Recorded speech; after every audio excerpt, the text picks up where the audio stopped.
Bien, buenos días, bienvenidos a este Foro Gaceta de la Sostenibilidad que hemos titulado Respeto al medio ambiente y viabilidad económica de las empresas. Este Foro Gaceta abordará una cuestión que es candente y trascendental para la economía de la provincia salmantina. Se trata de ver cómo hacer compatible el respeto al medio ambiente con la viabilidad económica de las empresas. En este foro, en formato mesa redonda, en formato diálogo, vamos a analizar cómo se puede compaginar la aplicación de estas normas de gestión y producción sostenibles, que en principio exigen inversiones, cuestan dinero, con el beneficio y la continuidad de las empresas. Los empresarios salmantinos, muchos presentes hoy aquí en este foro, forman parte de nuestros invitados, deben aprovechar la apuesta de todas las administraciones, tanto de la Unión Europea como del Gobierno central, como de las autonomías, por la gestión sostenible. No solo la PAC, que llevamos años escuchando que la PAC es cada vez más verde y va a ser más verde, pero también los fondos europeos, todas las ayudas, tanto del Gobierno central como de las autonomías, van a tener ese marchamo, ese sello de lo sostenible. Si la salida a esta crisis, que ya no sé si llamar si es la crisis por la guerra, la crisis post-virus, la crisis de abastecimiento, la crisis de la inflación, seguro que va a ser una salida verde y sostenible. Entonces las empresas salmantinas han de adaptarse a unas nuevas formas de gobierno y de gestión que las hagan sostenibles y a la vez perdurables. Se impone aplicar estrategias de producción sostenible, pero también un plan para sostener la rentabilidad y los beneficios de la empresa. Contamos para ello con 4 expertos y profesionales que atesoran un profundo conocimiento del significado y la aplicación de la sostenibilidad en las empresas. Tenemos por un lado a Julio Pindado, director de la Unidad de Excelencia Gestión Económica para la Sostenibilidad del Instituto Multidisciplinar de Empresa de la Universidad de Salamanca. Aquí a mi derecha, Luis Rivas, director de la Cátedra de Finanzas Sostenibles de la Universidad Pontificia IMAFRE. Rosario Charo Arévalo, directora corporativa de ENUSA. Y en el centro, Laura del Palacio, gerente de Relaciones Externas de Mercadona en Castilla y León. Yo tengo algunas preguntas para ellos, pero ustedes disponen en las mesas de tarjetas en las que pueden formular por escrito las cuestiones, las preguntas, las dudas que puedan resolver cualquiera de los ponentes, se las entregan a las azafatas y me las hacen llegar.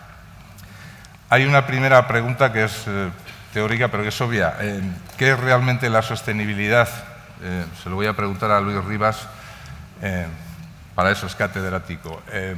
¿Es lo mismo que ecología, es lo mismo que lo verde, o es ir un paso más adelante el que una empresa sea sostenible? Buenos días, Julián. Gracias por la invitación.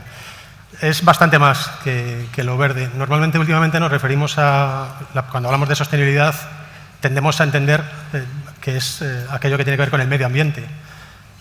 Sin embargo, bueno, pues la sostenibilidad es un concepto mucho más amplio. Tiene que ver con el medio ambiente, por supuesto, es el entorno en el que nos movemos, en el que llevamos a cabo nuestras actividades económicas cotidianas, pero tiene que ver también con los aspectos sociales, por ejemplo, tiene que ver con los aspectos de gobernanza, lo que se denomina hoy en día como la estrategia ESG o ASG, la conoceréis, son esas siglas, la A de ambiental, la S de social, la G de gobernanza, de buen gobierno.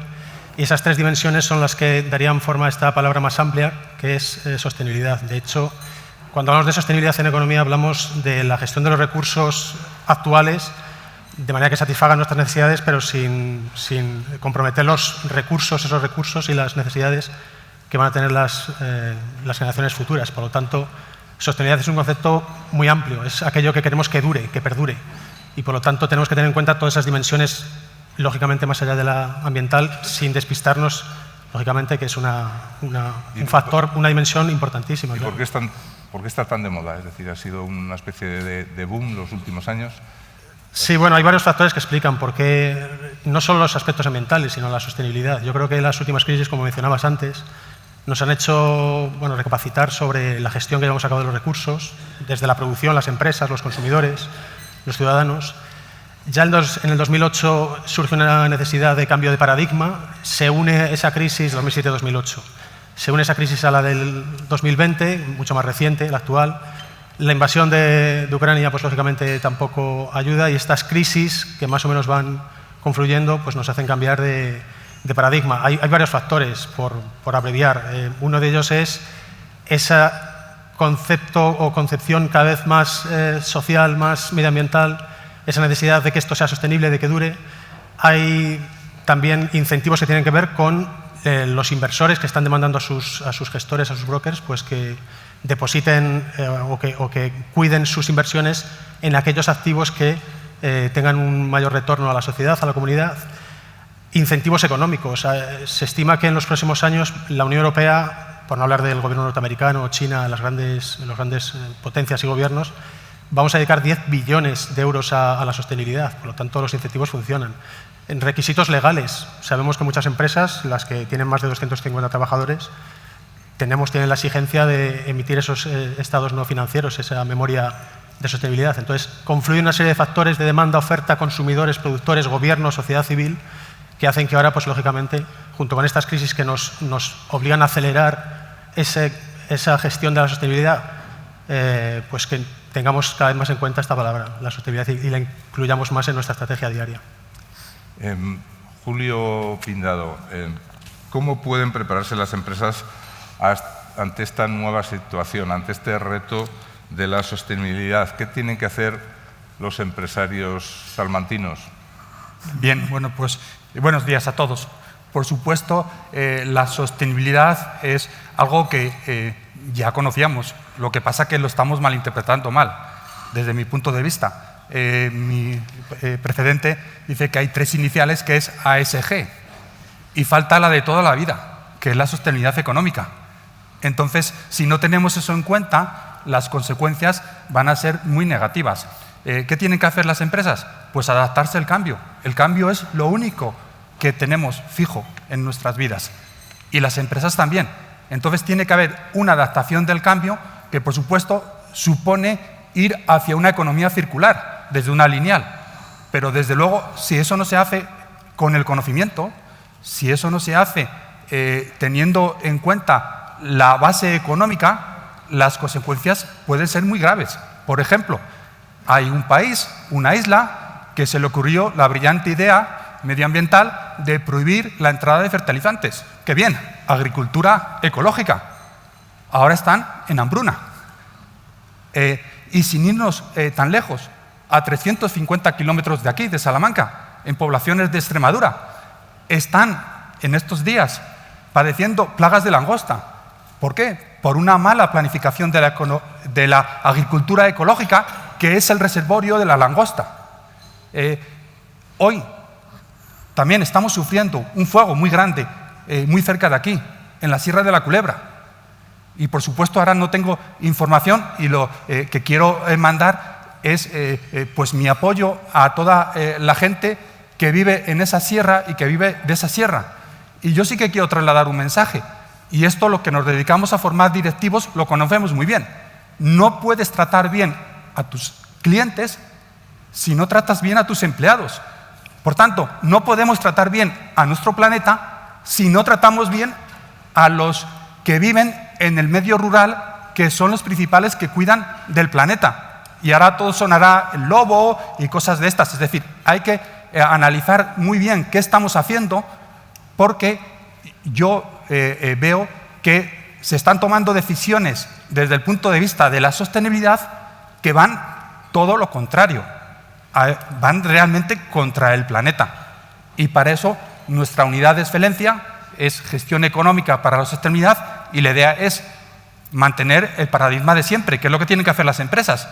No deshacerse de cómo se ha gestionado siempre una empresa, que es en base a resultados, por supuesto, cuidando el medio ambiente, social, etcétera, pero no olvidando, por tanto, me decías, para los empresarios salmantinos, no olviden cómo se ha gestionado siempre las empresas.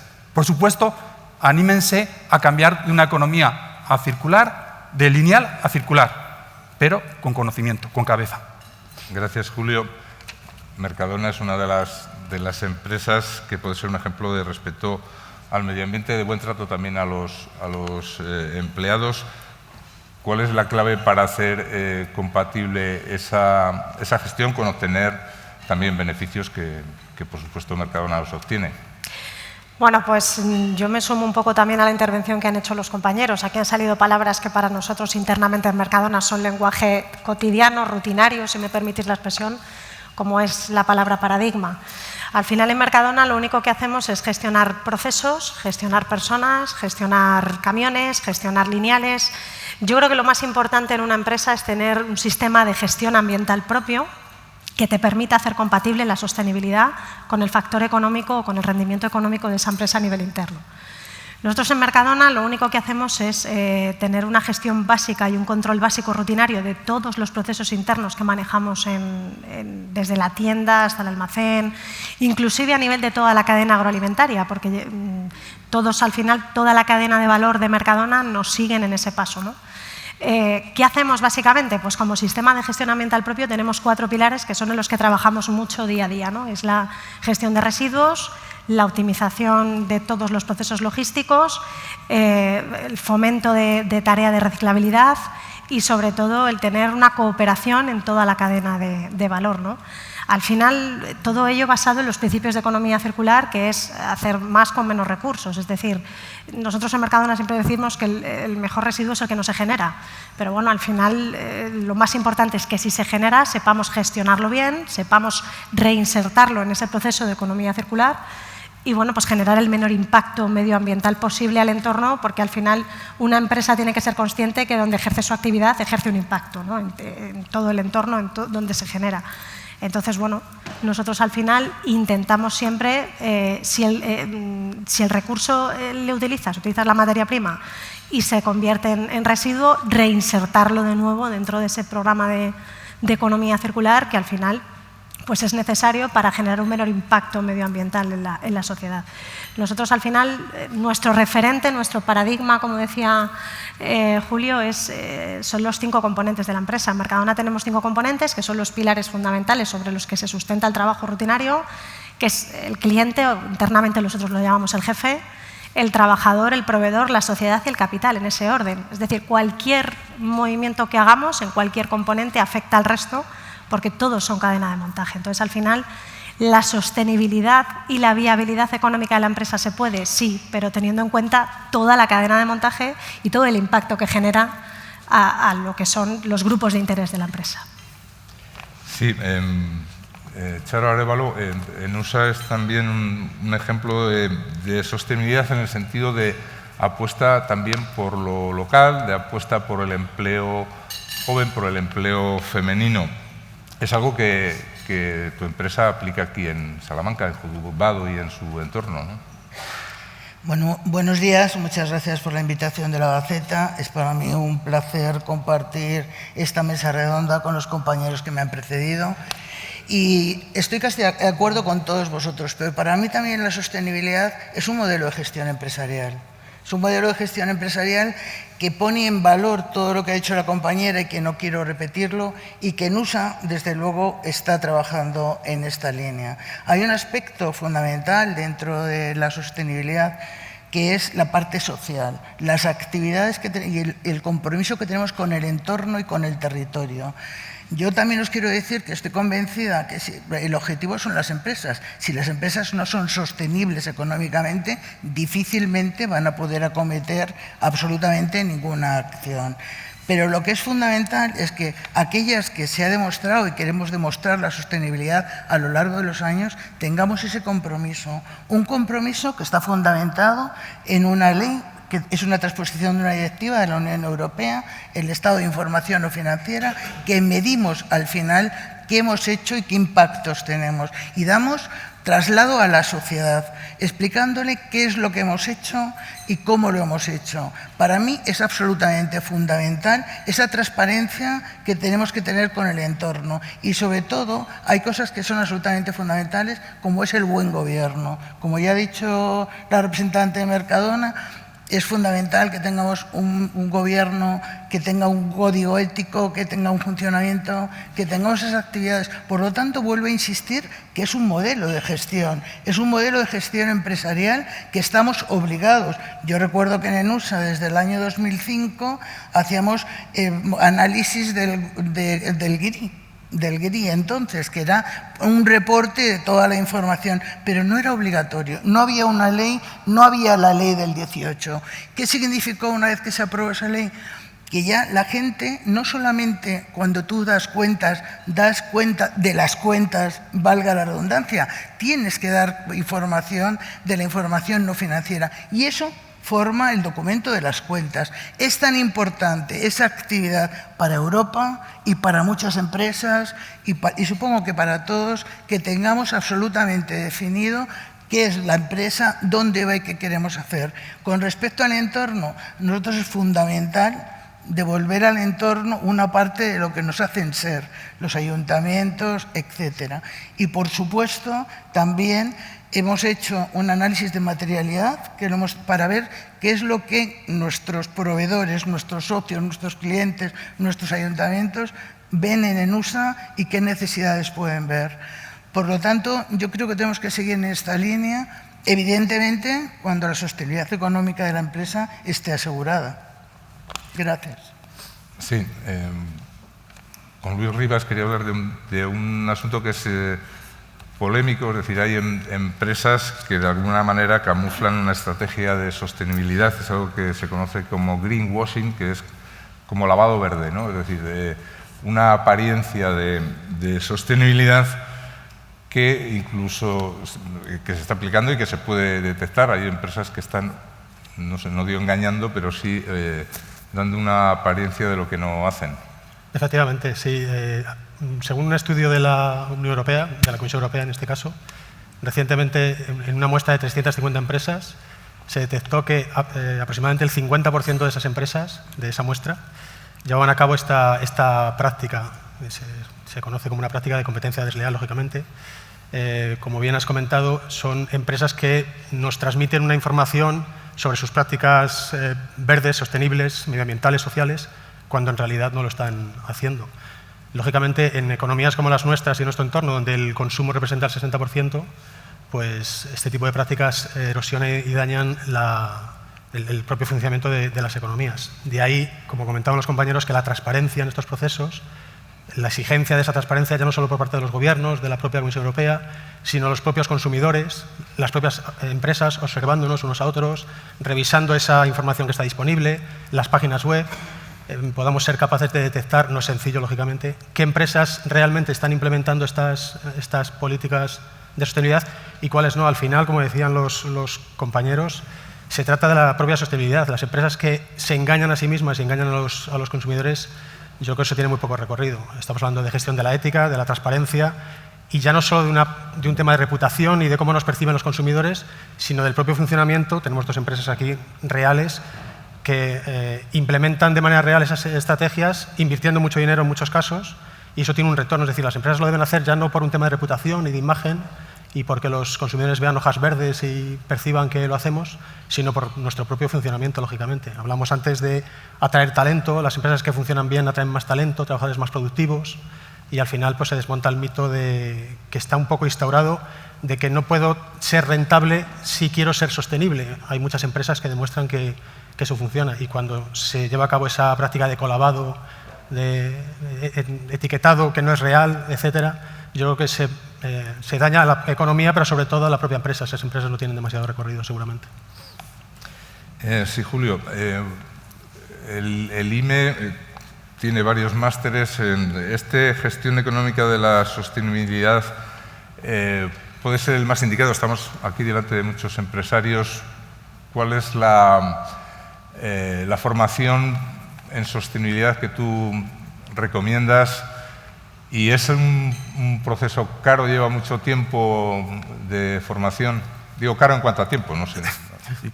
Vale, bien, pues lo primero aclarar que no tenemos ningún máster de sostenibilidad, lo que tenemos es una unidad de excelencia, gestión económica para sostenibilidad, que nos la concede la Junta de Castilla y León, que además nos ha concedido un plan de internacionalización para la propia unidad de excelencia.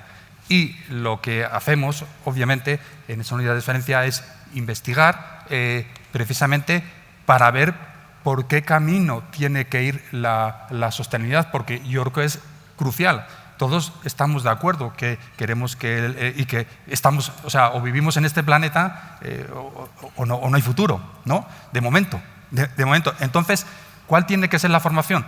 Pues la idea es, y lo que hemos hecho, es en todos nuestros másters meter e introducir asignaturas relacionadas con la sostenibilidad. Y luego va en función de que la formación esté orientada a alumnos más senior que están dirigiendo empresas, etcétera, pues tienen unos conocimientos que tienen que ver mucho con el gobierno, cómo avanzar, que están tomando decisiones. Algunos empresarios ahora incluso al inicio de la charla me lo comentaban, oye, estamos pensando hacer esto, lo otro. Precisamente la idea es formarles en eso.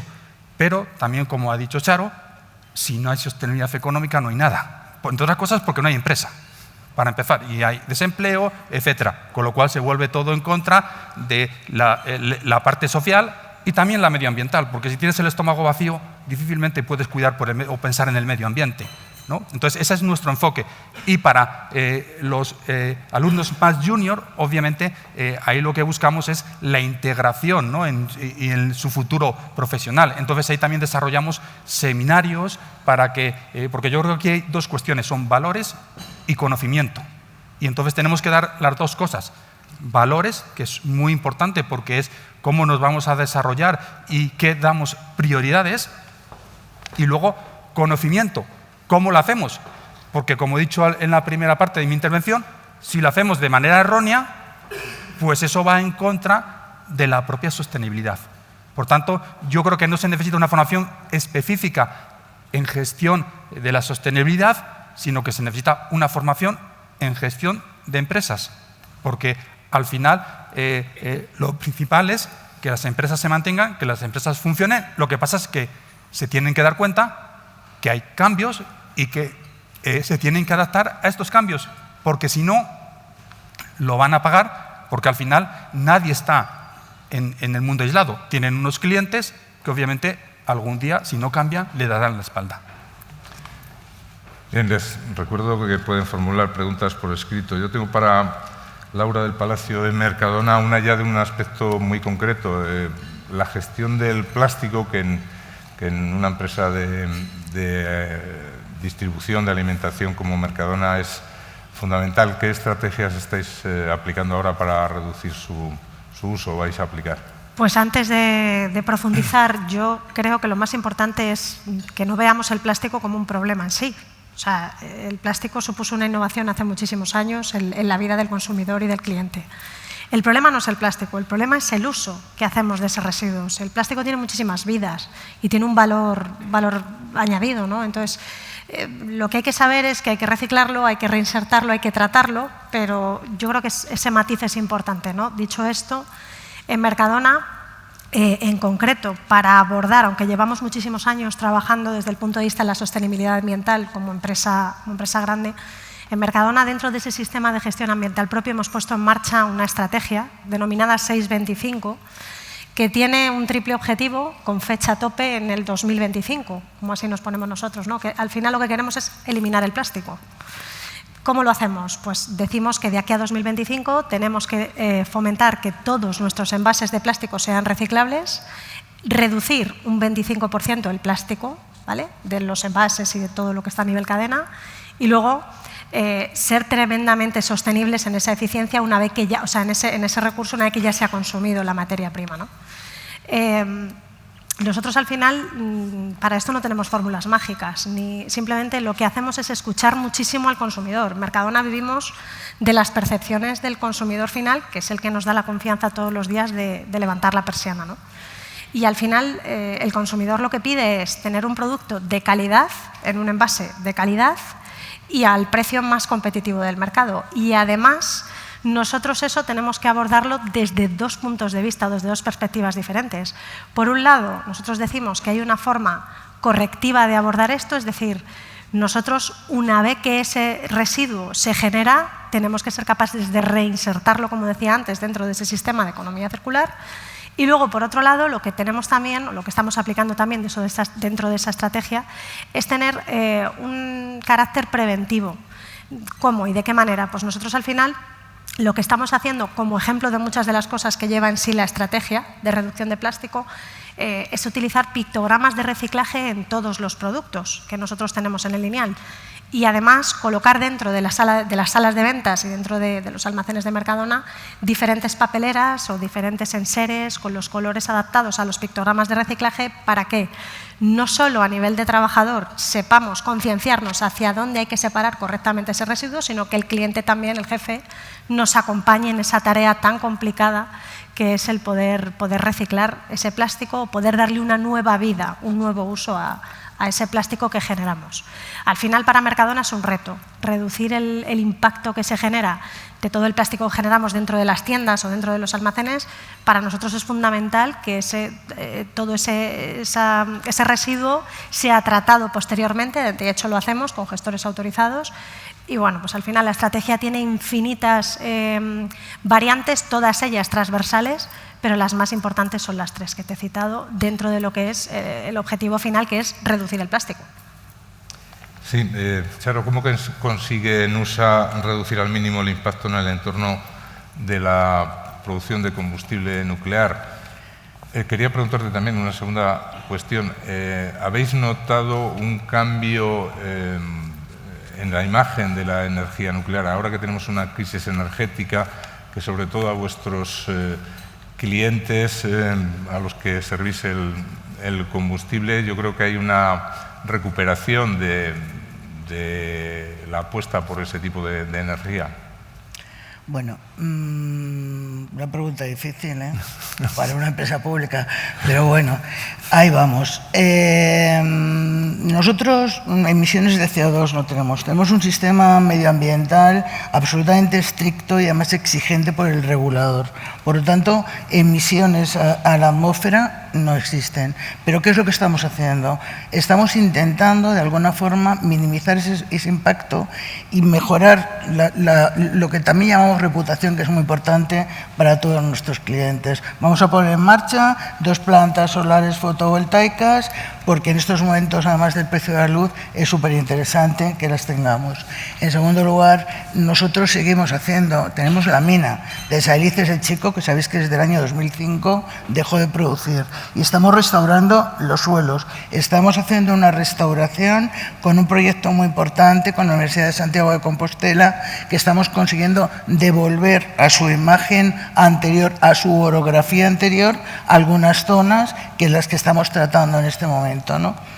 Por lo tanto, yo creo que la gente que vive cerca, y hablo de los habitantes de Juzgado, tienen una aceptación muy importante de la fábrica. La fábrica no les genera rechazo ni les genera ningún problema inicialmente. Y nuestra idea, porque acabamos de hacer un plan estratégico de Nusa 21-30, es continuar desarrollando la zona de Juzgado. Vamos a construir un centro de tratamiento en la fábrica, que yo creo que nos va a servir, es donde está la gente de servicios, que estaba en Salamanca, se van para allá, que es de apoyo a las centrales nucleares, ¿no? Personal de apoyo a las recargas, etcétera. Por lo tanto, yo creo que de esa manera intentamos y estamos trabajando en la minimización de ese impacto, ¿vale? Por otro lado, si ha cambiado la percepción, hay una realidad. La realidad es que el Gobierno de España ha decidido plantear el cierre de las centrales nucleares en una fecha determinada. Oficialmente esa es la situación, ¿vale? Lo que sí nos hemos dado cuenta, y eso lo hemos percibido, es que la gente empieza, bueno, pero ahora ¿cómo vamos a cerrar? Pero ahora, teniendo en cuenta cómo está afectando la invasión de Rusia a Ucrania, pues está generando un conflicto muy importante con el gas, se está generando un conflicto muy importante con los materiales y los minerales. Por lo tanto, todo el mundo, de alguna forma, está reflexionando acerca si debería continuar o se debería en estos momentos decidir, como ha hecho Bélgica. Bélgica cerró y ha vuelto a abrir otra vez. Planteó el cierre. Una vez que haces cierre no puedes hacer otra cosa. Planteó el cierre y ahora ha planteado otra vez continuar. Bueno, no lo sé, Julián, es una pregunta controvertida, es una pregunta que excede de la decisión que pueda tomar ENUSA, porque ENUSA se ha planteado si hay un cierre. En nuestro plan estratégico vamos a ver qué vamos a hacer y cómo podemos hacer y qué nuevos nichos de negocio y cómo lo vamos a gestionar, teniendo en cuenta la declaración oficial. Si nosotros esa declaración oficial se modificara, bienvenida. Estamos preparados para ello. De todas maneras, ENUSA tiene muchos clientes fuera de España, ¿no? Una gran mayoría. Efectivamente, y ahora pues hay movimientos en el mercado, movimientos importantes. O sea, los rusos ahora a los antiguos países del este no les abastecen. Entonces, se está abriendo negocio nuevo, no nuevo, el negocio que antes lo tenía Rusia, que ahora no hace nada en Europa.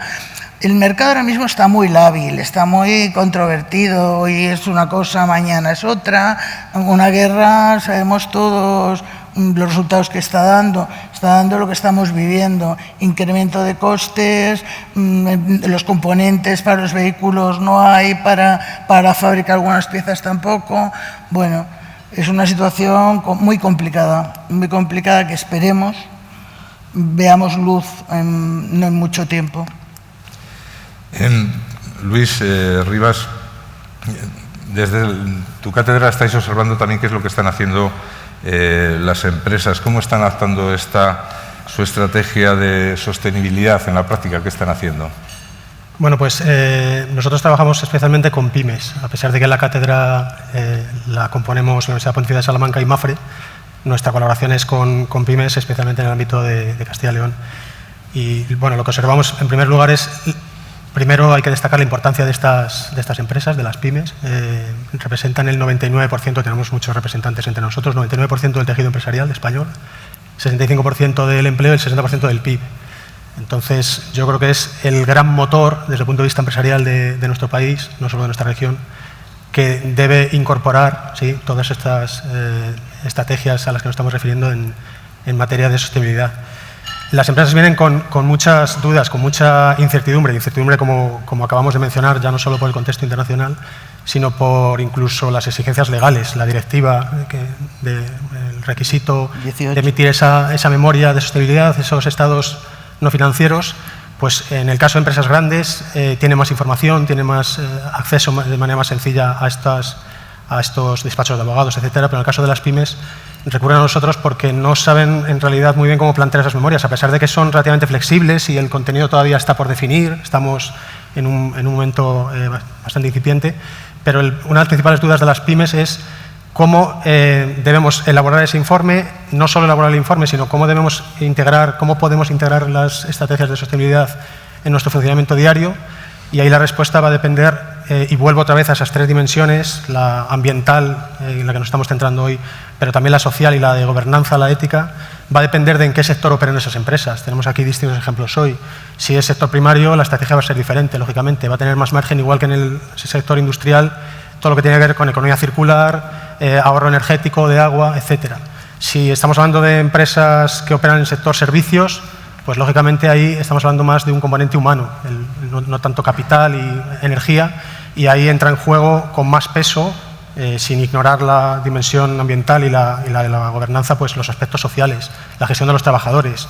Lo comentaban antes mis compañeros, que nuestros trabajadores estén satisfechos, la flexibilidad en el trabajo, la formación de los trabajadores, la conciliación familiar, y luego al final el consejo que les damos a todas, más allá de lo ambiental y de lo social, a los trabajadores, no solo trabajadores, sino todos los stakeholders, grupos de interés que se relacionan con la empresa directa o indirectamente, es la incorporación de la ética en la toma de decisiones. La ética, la tecnología, que no son incompatibles, siempre hay un debate aquí, si ética, filosofía, tecnología, yo creo que tienen que ir unidas ahora mismo, más que nunca, la digitalización, y básicamente, claro, adaptamos ese asesoramiento al tipo de empresa, como te digo, en función del sector en el que está operando, lógicamente. Julio Pindado, quienes no tenemos una empresa que dirigir, ¿qué podemos hacer también para hacer un mundo más sostenible? Bien, pues nosotros obviamente somos agentes, ¿no?, en este mundo y también tomamos nuestras decisiones y por supuesto que podemos hacer, primero, desde los valores, es decir, tener unos valores adecuados con lo que es la sostenibilidad en el sentido amplio de las 3 dimensiones y la cuarta que yo apunto, la económica, porque la otra es la que nos permite actuar desde el conocimiento, porque como tú mismo has dicho, hay prácticas en las empresas de greenwashing, lavado verde, y obviamente las habrá, pues como todo en la vida, salvo que se detecten y se penalicen. Entonces, yo creo que tiene que haber un conocimiento también que vaya orientado a que nuestras decisiones seamos capaces de detectar estas prácticas, penalizarlas y valorar todo en su justo término. Porque al final nosotros, incluso ya en la última acción, y no quiero entrar en la política, es el voto, ¿no? Incluso con nuestro propio voto podemos decidir, bueno, pues si las políticas, por ejemplo, de contención de la luz, del gasto de la luz o el tema de las centrales nucleares, etcétera, tienen que ir hacia un lado o hacia otro. Por tanto, creo que la responsabilidad de todos es muy importante, pero también digo que para eso tenemos que cuidar de que todos podamos estar en unas condiciones, por decir así, habituales, porque quien está en una cola del hambre no le puedes pedir que cuide por el planeta. Primero va a cuidar por su estómago, es instinto natural. Es decir, tenemos primero procurar que nuestra sociedad tenga cubiertas las necesidades básicas porque es la única manera que podemos avanzar. Sí, para Laura del Palacio, ¿cómo se consigue involucrar a los proveedores en estas estrategias de economía circular y de reducción de emisiones? Esto exige una cultura de colaboración entre empresas que no es fácil aquí en España, porque tú a tu proveedor le dices, pues tienes que producir y presentar y traerme de esta manera, pero claro, aquí dice, ¿cómo a un cliente me va a decir a mí cómo tengo yo que producir o cómo tengo que transportar? ¿Eso está cambiando o cómo es la realidad? Bueno, pues nosotros al final, como tú bien dices, Julián, lo que tenemos que fomentar es una cultura colaborativa con todos los proveedores con los que tenemos relación. Es verdad que compartimos el modelo de gestión. En Mercadona siempre decimos que un producto está en el lineal y tiene que tener 2 atributos fundamentales. Tiene que estar bueno,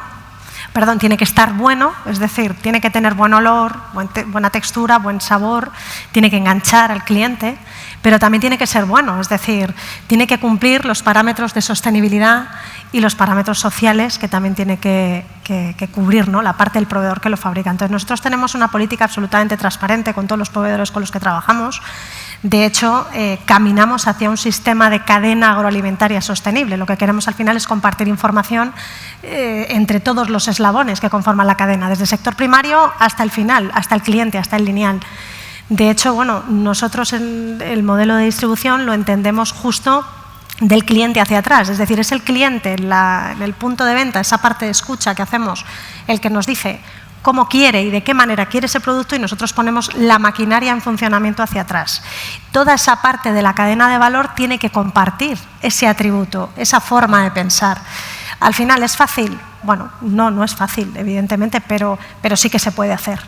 Al final tienes que compartir una cultura, un sistema de gestión, una forma de hacer las cosas y bueno, pues ese sistema que nosotros ponemos en marcha desde el jefe hacia atrás es un sistema de coinnovación en el que transversalmente innova toda la compañía, Mercadona y todos los proveedores que vienen detrás, incluso el ganadero, el agricultor, las cofradías de pescadores, todo el mundo al final tiene que compartir esa visión final que es ofrecer el mejor producto, que tenga calidad, pero que no solo tenga calidad intrínseca, calidad nutricional o que tenga un precio competitivo, sino también que sea sostenible medioambientalmente y económicamente, por supuesto. Sí, nosotros compartimos al final toda esa filosofía, la compartimos con todo el modelo de trabajo, con toda la cadena. Pero se producen tensiones también a veces, ¿no? En ese bueno, sentido, a ver, es que yo creo que todas las empresas llevamos 2 años gestionando un escenario difícil.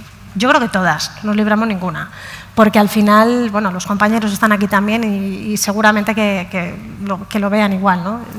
Son 2 años de una situación externa muy compleja, un escenario complejo, coyuntural, complicado. Nos hemos enfrentado a subida de coste de materias primas, subida del combustible, los costes de la energía. Al final todo eso, claro que genera un componente adicional, ¿no?, a tu gestión. ¿Qué es lo que hacemos nosotros en Mercadona? Pues trabajar de la mano con toda la cadena de valor para garantizar ese producto final con la máxima calidad, al precio más competitivo del mercado, siendo tremendamente consciente y muy humildes de que la situación, el escenario es complejo, pero sobre todo teniendo claro que nos dedicamos a lo que nos dedicamos. En Mercadona nos dedicamos a llenar estómagos. Y al final ese es el objetivo final, por supuesto teniendo en cuenta los conceptos de sostenibilidad y economía. Pero es que es verdad que venimos de escenarios muy complejos, la pandemia, huelgas de transportes, bueno, un montón de situaciones coyunturales a las que nos hemos tenido que enfrentar. En Mercadona el año pasado redujo el beneficio un 6% y dejó de imputar los márgenes comerciales en lo que es el precio de compra y redujo el margen 100 millones de euros. Sacó un beneficio del 3%, es decir, al final todas las empresas tienen que tomar decisiones para hacer sostenible su gestión económica, pero claro, teniendo muy en cuenta las situaciones a las que te enfrentas en el día, que al final son retos, ¿eh? Para la empresa es un reto el tener que sobrellevar este tipo de cosas. Sí, Charo, la transparencia también es un reto y yo creo que Nusa como empresa pública ha sido una de las pioneras, es decir, ahora la transparencia es total tanto en la gestión como la dirección, ¿no? Sí, el planteamiento que siempre hemos tenido, y quiero decir que lo puedo atar desde casi los inicios de Nusa. Nusa es una empresa con un sector que es conflictivo y que desde luego por la propia actividad que realiza nuclear, y es fundamental para una empresa como la nuestra el que haya una transparencia absoluta sobre la información, tanto en nuestra página web, que está toda la información, como a nuestros stakeholders. Ellos tienen información del funcionamiento de la empresa, de la fábrica y absolutamente de cualquier actividad que tengamos. Eso nos ha hecho sobrevivir algo mejor, porque es tremendo que la gente sienta que le estás ocultando, que no tienen información suficiente. Con todo y con eso hay veces que lo pueden pensar, ¿no?, aunque tú tengas toda la información. Y ese es un ejercicio que hemos seguido haciendo y seguimos incrementando tanto en los consejos de administración de Nusa como en los comités de dirección y como en la propia actividad, ¿no? Yo creo que en esta época, sobre todo, tenemos que ser mucho más transparentes, tener muchos más contactos con nuestros stakeholders, diseñar un poco los procedimientos también de la mano con ellos. Nosotros, os he dicho antes, pues hemos hecho ahora el análisis de materialidad con los ODS. Los ODS van integrados en nuestro plan estratégico porque entendemos que es la única forma de hacer algo, la única forma de medir esos ODS, porque como bien decíais alguien, bueno, de los que me habéis precedido en la palabra, bueno, es que hay gente que enmascara y esto lo pone en un lacito y ya está, con 4 indicadores. Eso, como bien has dicho tú, Luis, se sabe perfectamente. Te das cuenta cuando una empresa te cuenta hecho tal y no hay nada detrás, sino lo que hay es una venta, ¿no? Esto está bien para la reputación, pero no solo la reputación. La reputación la consigues con transparencia, con actuaciones y con responsabilidad. Y eso se ve y se puede cuantificar. Y vosotros que veis informes de empresas, pues sabéis valorarlo. Es decir, que están midiendo y que están poniendo aquí, ¿no? Por lo tanto, sí abogamos por la transparencia y cuanto más, mejor. Sí, una pregunta muy concreta para Laura. Si esta estrategia del plástico, ¿cómo va a afectar al nuevo impuesto sobre el uso de envase de plástico a los precios? ¿Qué va a hacer Mercadona? En este sentido, lo más directo sería repercutir la nueva estrategia en el precio de los productos, pero supongo que no es lo que vosotros queréis, ¿no? Nosotros, nuestro modelo de calidad total integra, que lo conoceréis muchos, el SPP, siempre precios bajos. Es decir, para nosotros es fundamental que el cliente sepa todo el año lo que se va a gastar cuando va a hacer la compra en Mercadona. Eso implica también tener una responsabilidad interna, que venimos hablando a lo largo de toda la charla, de hacer tremendamente eficiente tu proceso. Y dicho esto, en Mercadona cada céntimo en la cadena de montaje cuenta. Ya sea para gestionar el plástico, ya sea para gestionar el llenado de camiones, ya sea para evitar, porque para nosotros es una obsesión, evitar subir el precio final en el lineal. En materia del plástico nosotros llevamos muchísimos años implementando políticas de responsabilidad, pero es verdad que en marzo de 2020 dijimos nos metemos. Y nos metimos de lleno. Finalizamos en julio de 2021 de implantar esta estrategia en toda la cadena. ¿Por qué? Porque al final, pues lo que os venía contando desde el principio, es muy importante para evitar repercutir también esos costes en la parte final del producto, ser tremendamente eficiente con esa vida útil del plástico. Es decir, cuantas más vidas útiles tenga ese plástico, menos tendremos que tirar de la materia prima virgen en origen. Ya no solo por un tema económico, aquí también se junta el tema social, es decir, el tema sostenible. Es nuestra obligación como empresa tener unas políticas atadas no solo de eficiencia energética, sino también de eficiencia sostenible y teniendo la máxima, que es el cliente, teniéndole como faro de decir nosotros somos SPB, es el ADN de la empresa y tenemos que trabajar diariamente por optimizar toda nuestra cadena de montaje para evitar repercutir el precio final en el lineal, inclusive aquí. Has mencionado lo del ADN. Luis o Julio, no sé, cualquiera de los dos. ¿Existe un ADN de empresa sostenible? ¿Esto está o es una entelequia? ¿O es una postura? Yo creo ¿Qué es esto del ADN sostenible? Bueno, yo es una expresión que utilizamos en la empresa. Las empresas son las personas.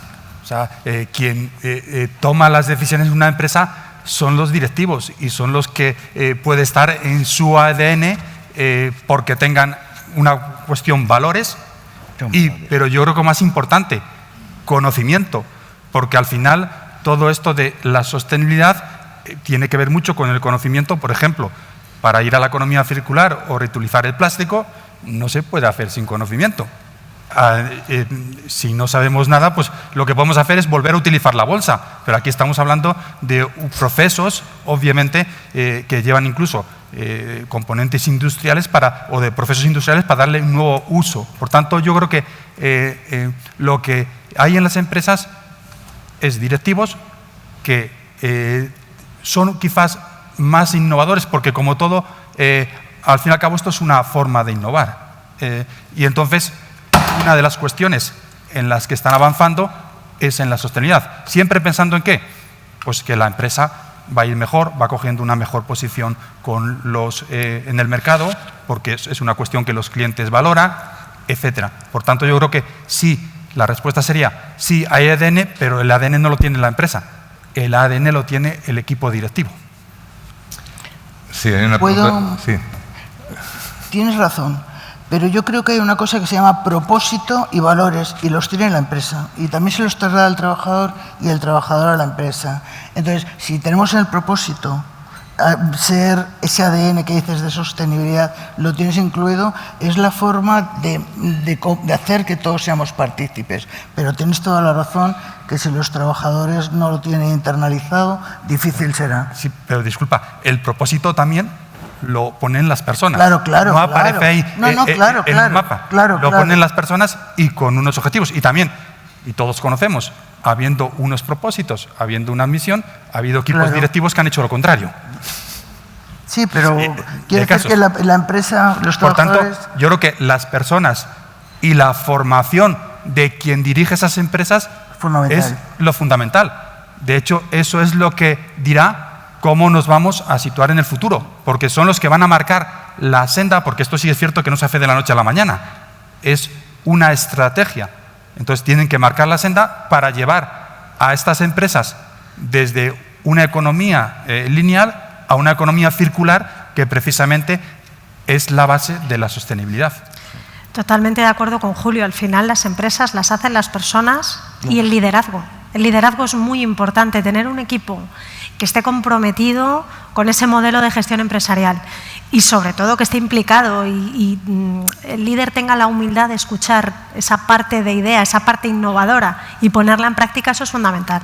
En Mercadona el liderazgo es la base del trabajo en el día a día, porque al final cuando tienes un trabajo, de hecho el trabajador es el mayor activo, es el segundo componente de la empresa, pero es el activo más valioso que tenemos. Si tú no das una sonrisa al cliente en el punto de venta todos los días, difícilmente te va a volver. Puedes tener el mejor producto, pero todo tiene que ir acompasado. Entonces, tener un equipo implicado que tenga la base del liderazgo, de la escucha, de la humildad, de la autocrítica, cuidado, que también es muy importante. Pues al final no son recetas del éxito, pero son recetas que funcionan, son cosas que al final son complementarias, son transversales y es importantísimo lo que está diciendo Julio. Sí, una pregunta para Luis. ¿Cómo afectará una crisis económica y energética como la actual a los valores de la sostenibilidad? ¿Hay peligro de que se primen otros factores económicos y de mercado en detrimento de una sostenibilidad ambiental y global? Sí, lo hemos comentado ya anteriormente, o por lo menos mis compañeros. Yo creo que aquí vamos a vivir algo que seguramente no esperábamos y es, en cierto modo, acelerado por la pandemia y, como mencionaba antes, por la guerra en Ucrania. Vamos a ver convivir a formas de producción de energía con las que a lo mejor ya no contábamos o estábamos empezando a pensar que podían ir dando paso a energías alternativas. Estos días en Alemania, que es una referencia económica para todos nosotros, nos están diciendo, les están avisando desde el gobierno alemán a sus propios ciudadanos que tengan en cuenta que el otoño puede ser muy largo, muy duro y que va a haber restricciones, que van a recuperar la producción de energía a través del carbón, que estaban abandonando, que van a recuperar, en muchos países se está hablando de recuperar la energía nuclear. Es decir, que yo creo que va a confluir, por un lado, la aceleración a través del Green Deal, de este megaplan de la Unión Europea para implementar la sostenibilidad en nuestras economías, tanto desde el punto de vista de consumo, consumidores, hogares, productores, como la recuperación de energías, repito, que pensábamos que deberíamos ir abandonando para, por lo menos en este cortísimo plazo, en lo que encontramos nuevos proveedores o energías alternativas, que no es sencillo, lógicamente, es un tema estructural de largo plazo. Me temo que sí. Si la pregunta es ¿cómo nos va a afectar esta crisis o estas crisis? Porque hay que hablar ya en plural, efectivamente, esta incertidumbre que tenemos cuando parece que nos estamos quitando de encima una crisis. Y rebobino la película al 2008, que muchos empresarios de los que están aquí saben de lo que estamos hablando. Nos vemos en el 2019-20 para nosotros con otra megacrisis que nos afecta a lo económico y cuando parece que estamos empezando un poco a respirar, nunca mejor dicho, nos dan otro golpe con la invasión de Ucrania. Yo creo que al final nos tenemos que plantear, por un lado, acelerar toda esta estrategia de energías alternativas, como no puede ser de otra forma, pero sin olvidar que en el corto plazo nos va a tocar convivir con esas energías, repito, que parecía que íbamos a ir abandonando gradualmente. Sí, hay una pregunta para Charo. En ENUSA, ¿cómo hacéis compatible el binomio sostenibilidad y rentabilidad empresarial? Pero en otros países, en los mercados emergentes, ¿estáis notando una especie de competencia desleal porque no son tan sostenibles a la hora de producir, pero pueden hacerlo más barato? A ver, os voy a poner un ejemplo. El otro día concurrimos a una oferta que sacaron, no sé si fue Suecia o Finlandia. En el pliego de condiciones técnicas, la valoración de la RSC y actividades de sostenibilidad se valoró como tal, ¿vale? Nosotros trabajamos mayoritariamente en Europa. Nosotros, otra cosa es donde se puede comprar el uranio. Pues sabéis que en Europa poquito hay, Australia, Canadá, pero el resto de las empresas que son General Electric, que son Westinghouse, son todas empresas muy, muy grandes, que son las que hacen los mismos productos con nosotros, que es el combustible. Y hay un sistema de garantías y un sistema de regulación que no permite para nada que no sea un producto adecuado. Continuamente se está valorando y validando el producto. Por lo tanto, yo no creo que haya ningún país, los productores de uranio a lo mejor no son los que elaboran el combustible nuclear. El combustible nuclear se va afuera, ¿no? El uranio todos los días está en el mercado, los precios spot y los precios Es un mercado súper controlado, el mercado del uranio, y por lo tanto los precios son muy similares.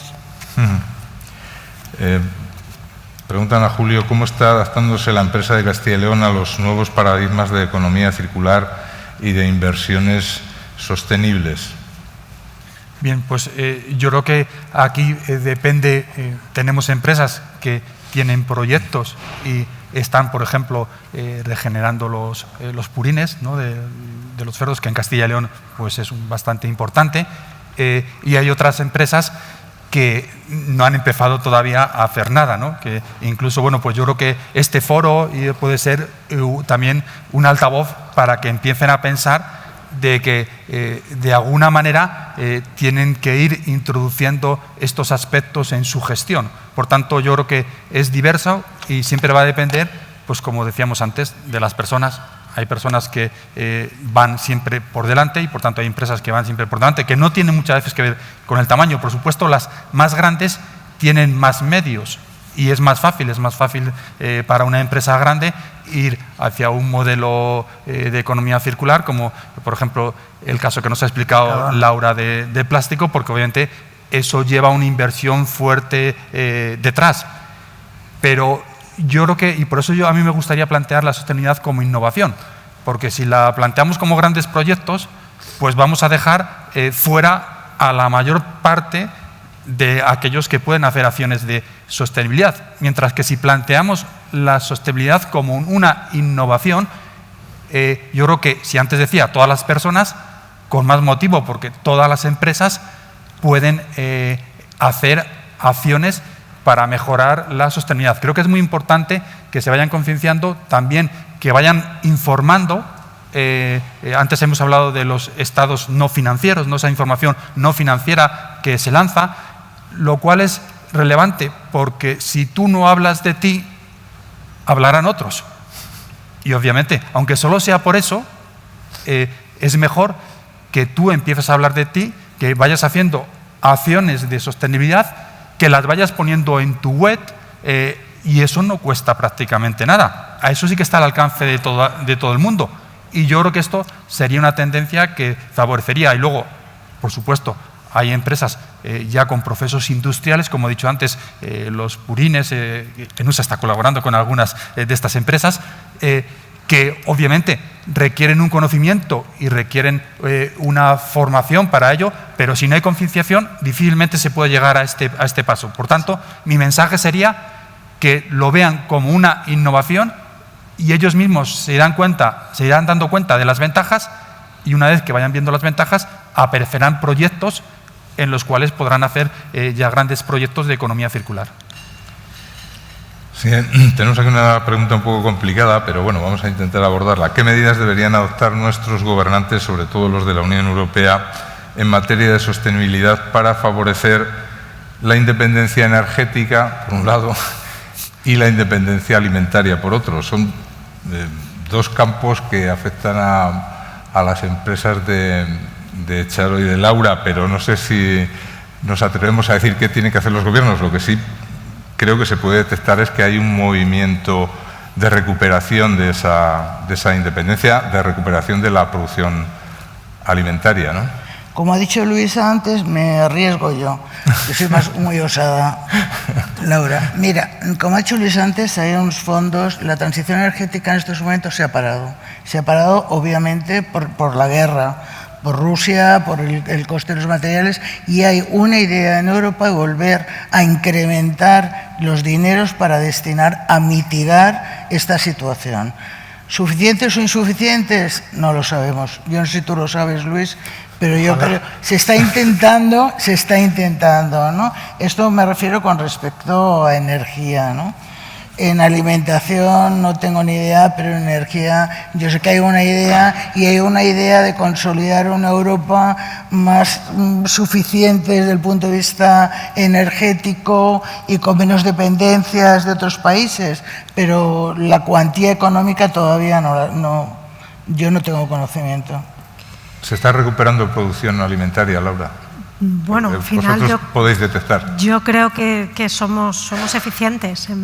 Es un país que es eficiente a nivel de producción. Yo creo que sí, porque al final, bueno, lo hemos demostrado durante la pandemia. El sistema agroalimentario, el sector agroalimentario ha funcionado, y de qué manera, y además ha sido de alguna forma reconocido como sector esencial. Y ahí hemos pasado momentos muy ajustados todos, cualquier eslabón, en este caso sea industria, distribución, incluso sector primario, ¿no? Todos hemos estado al pie del cañón tirando de un momento muy complejo y un escenario de mucha incertidumbre que yo creo que ninguno sabíamos tampoco a qué nos estábamos enfrentando, con mucha valentía, con mucho esfuerzo y demostrando que la cadena, que el sector agroalimentario funciona y que tiene mucha fuerza. Dicho esto, pues hombre, no somos quien para pedir a la Administración nada, pero sí de alguna manera para ayudar a las empresas lo mejor es eliminar toda la burocracia administrativa. Hay muchísimas normas que son complejas, hay que cumplir, y entonces para cualquier empresa, por pequeña, mediana o grande que sea, lo más fácil es eliminar todas las trabas y la carga administrativa y la burocracia, porque al final, pues bueno, y más cuando ya le sumas situaciones complejas como pandemia, guerra de Ucrania, todo lo que estamos viviendo, pues hay que tener una disolución muy clara de lo que son todas las normas que tú tienes que cumplir. Que en el caso de las empresas grandes, como bien dice Julio, es más fácil porque tienes equipos, tienes personal de la empresa destinado específicamente al estudio de esas normas, pero yo comprendo que a lo mejor para una empresa más pequeña pues es mucho más complicado también el poder abordar todo esto, y yo creo que es más fácil cuando la carga administrativa, la burocracia administrativa está más fina, ¿no? Es más fina, más adelgazada. Creo que sí. Pero producción, desde luego, yo creo que vamos. A nivel de pandemia se ha demostrado que el sector agroalimentario español es fuerte, eficiente y muy productivo. Vamos con las últimas preguntas. Una para Luis. La sostenibilidad lleva intrínseca la idea de globalidad y que todos los países se comprometan a ser sostenibles. Pero ¿qué ocurre cuando un país, especialmente una potencia mundial, no quiere implementar políticas sostenibles en su territorio? No sé si están pensando en China, pero a mí es uno de los países que me podría surgir a la luz de esta reflexión. Sí, no solamente China, y es legítimo que se te venga a la cabeza. Hay otras potencias y no tan potencias que o no quieren o no pueden. En algunos casos hablamos de países menos desarrollados que son grandes proveedores nuestros, pues, por ejemplo, la industria textil, la conocemos todos y la utilizamos a diario. Y son países en los que se produce una especie de revolución industrial que nosotros vivimos ya hace 200, 300 años, y son países a los que les estamos exigiendo, por otro lado, que aceleren sus políticas de sostenibilidad, lo cual es un poco a veces incompatible y difícil. Cuando haces esta pregunta nos tendemos a ir a Estados Unidos, pero si nos vamos, por ejemplo, a un país como Bangladesh o como la India, en pleno proceso, como digo, industrial de crecimiento, con 1.400 millones de habitantes, es difícil en un país, como bien decía Julio, cuando no tienes satisfechas las necesidades básicas, que te empiecen a hablar de sostenibilidad. Lógicamente, a las personas que estamos aquí en otro contexto, pues cuando hablamos de sostenibilidad nos gusta y queremos fomentar la sostenibilidad, pero hay veces que es complicado. Bien porque no es evaluación política, teniendo los recursos, y has mencionado un país, hay otros muy importantes también desarrollados, o porque, como digo, no sea posible. A veces no es sencillo, desde luego. O tener los recursos que tenemos nosotros para poder aplicar políticas de sostenibilidad. La última para cerrar, lo que estás hoy valiente, la pregunta es ¿por qué no se potencia la producción de uranio en Salamanca? ¿Cómo? ¿Por qué no se potencia la producción de uranio en Salamanca? ¿Que por qué no? ¿Por qué no? ¿Por qué se cerró la mina? ¿Estáis preguntando? Algo así. Bueno, pues la mina todo el mundo sabe que se cerró porque no era rentable. La densidad del uranio era muy, muy pequeña y los costes eran tremendos. Por eso se cerró la mina en el año 2003. Y desde entonces estamos desmantelándola. Bien, pues antes de terminar, sí quería daros a todos la oportunidad de, en un minuto, porque estamos ya sobre la hora, un mensaje final. Julio, si quieres empezar tú. Vale, bueno, pues un mensaje final. Pues yo diría que la sostenibilidad es un cambio disruptivo y que tenemos que abordarlo con valores y, sobre todo, con conocimiento. Por tanto, creo que la formación de los directivos es muy importante porque ellos van a ser los que van a conducir a las empresas por esa senda de sostenibilidad y por ese cambio de economía circular economía lineal a economía circular, que puede tener consecuencias muy negativas si no se hace bien. Porque obviamente al final lo que cuenta, lo que le va a mantener a la empresa permanecer en el mercado es el resultado. Luis, si quieres tú. Bueno, en un minuto, por ser breve. Yo creo que a muchos empresarios de los que hay aquí entre nosotros, si hablamos de sostenibilidad y de estas palabras de propósito, los ESG, ASG, ODS, etcétera, muchos de los empresarios que hay aquí nos pueden decir, y nosotros hemos trabajado con algunos de ellos, que en realidad ellos llevan décadas haciendo esto. Es decir, que es cierto que hay un boom y que es un cambio estructural, pero es cierto que hay empresarios que ya lo venían haciendo desde hace tiempo. Dicho esto, lo que se observa en este cambio estructural o en este cambio que sí que es disruptivo es el cambio del corto al largo plazo, eso es importante, el enfoque de lo local a lo global, muy importante también, del shareholder, de rendir cuentas a los accionistas y solamente a ellos, a esa otra palabra que son grupos de interés o el stakeholder en inglés, porque cualquier cosa que hace la empresa tiene una repercusión no solo para sus clientes y sus trabajadores, sino en cualquier parte del planeta, y cualquier cosa que sucede en el planeta también va a repercutir en la empresa.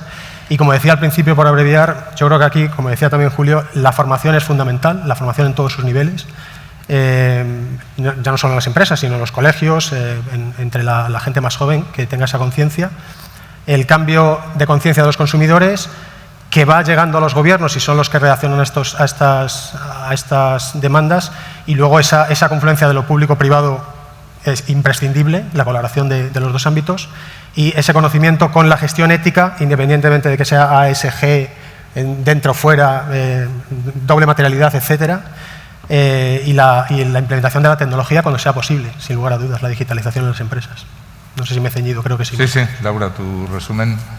Pues yo creo que es importante que todos entendamos que somos responsables del cuidado del planeta, unos otros en mayor o menor medida, pero todos somos responsables de lo que pase a futuro. En Mercadona, desde luego, desde nuestros 5 componentes vamos a seguir trabajando porque eso sea una realidad.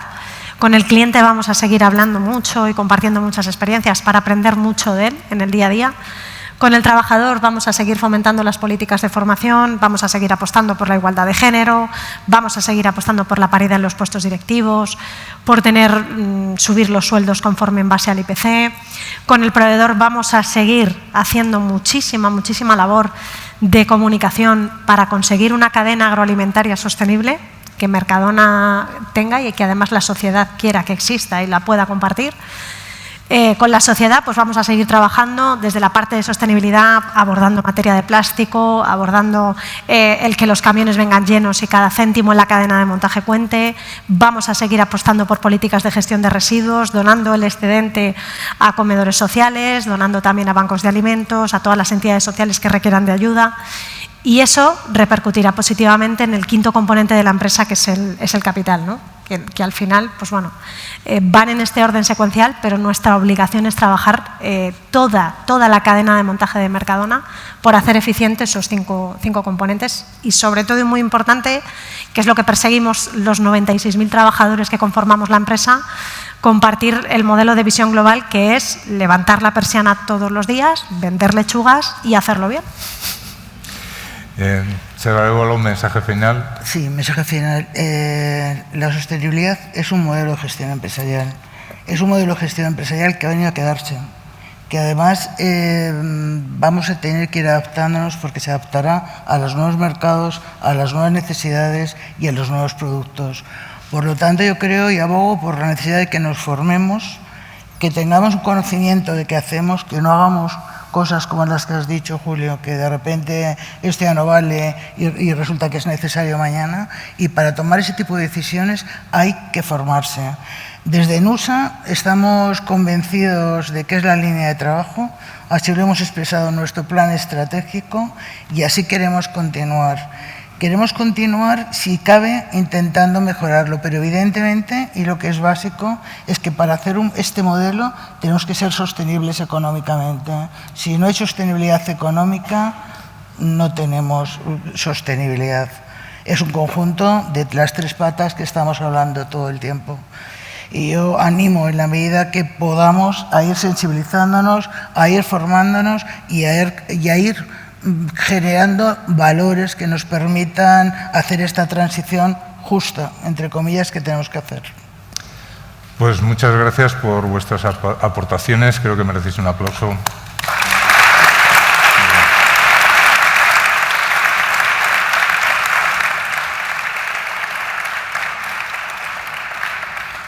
Creo que nos hemos hecho una idea bastante más clara de lo que significa, lo que implica, las ventajas y que se puede ganar dinero con la sostenibilidad. Antes de despedir el foro, sí quiero dar las gracias a nuestros patrocinadores, al Ayuntamiento de Salamanca, a la Universidad Pontificia, a ENUSA, al Instituto Multidisciplinar de Empresa Business School, a CEINSA y a Parque Cementerio, por supuesto también al casino que nos presta este bello local para desarrollar nuestros foros.